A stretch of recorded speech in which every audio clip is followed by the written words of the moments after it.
I was asked to talk about two organizations that actually tackle food waste in Germany. Yeah, that's it. Yeah.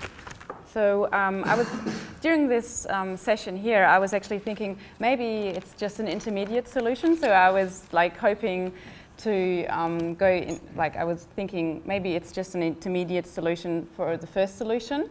It's food sharing I want to talk to you about, and we're tackling the 90 million tons of food we are wasting annually in the EU.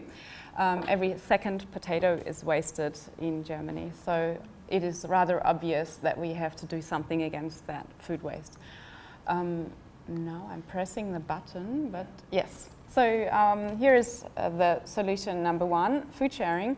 It's actually an online platform where private households can upload a description of the food they have left over. Like, for example, if you're going on a holiday and you still have some bananas left and you don't want to throw them out, you can upload a photo of your bananas and add a description of the bananas, and then your neighbors can see your advertisement, and then they contact you via the platform and they say, yeah, I'd like to come and pick up those bananas. And therefore everyone's quite happy because you don't waste the bananas, and the other person is happy because, yeah, he has bananas.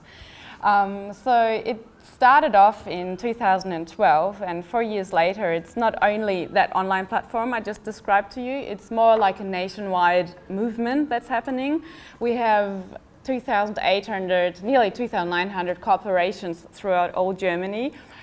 Big supermarket chains cooperate with us, and cafes, restaurants, and they give the food, surplus food to us. So we have 19,000 volunteers that go out each day to those supermarkets collecting all the food that's left from the supermarkets.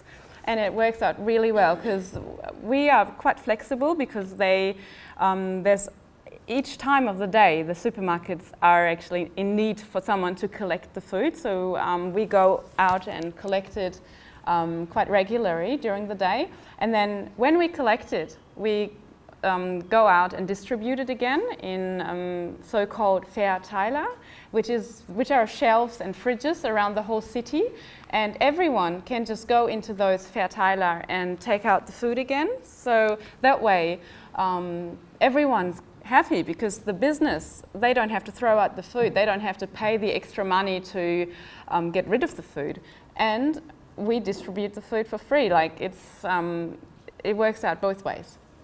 So in those 4 years, we've saved 5 million kilograms of good food. That's quite a number, I think. Yeah, solution number two is the good food. I founded it. It's really fresh and really new and very exciting. It's a supermarket for surplus food.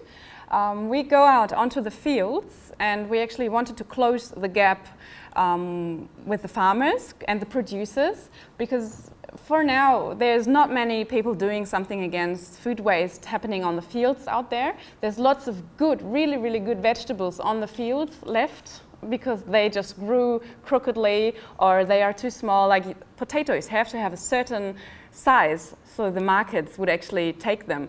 But the small potatoes are actually just as healthy and good and tasty as the big ones, obviously. So we go out onto the fields, collect all the food, and take it to our shop. And then everyone can come to our shop and pay whatever it's worth to them. So we really want our customers to think about, what is that food that otherwise would have been thrown out actually worth to me? And so we would like them to think about it. It's not a come in and quickly run out again sort of thing, but we have workshops all around food waste and, you know, fermenting and conserving food. And and what also was really important to us is the design of the shop. We don't want anyone to feel bad when coming into our shops, so it's quite a nice environment and not a discounter flair. And these are just some photos, and I'm at the end.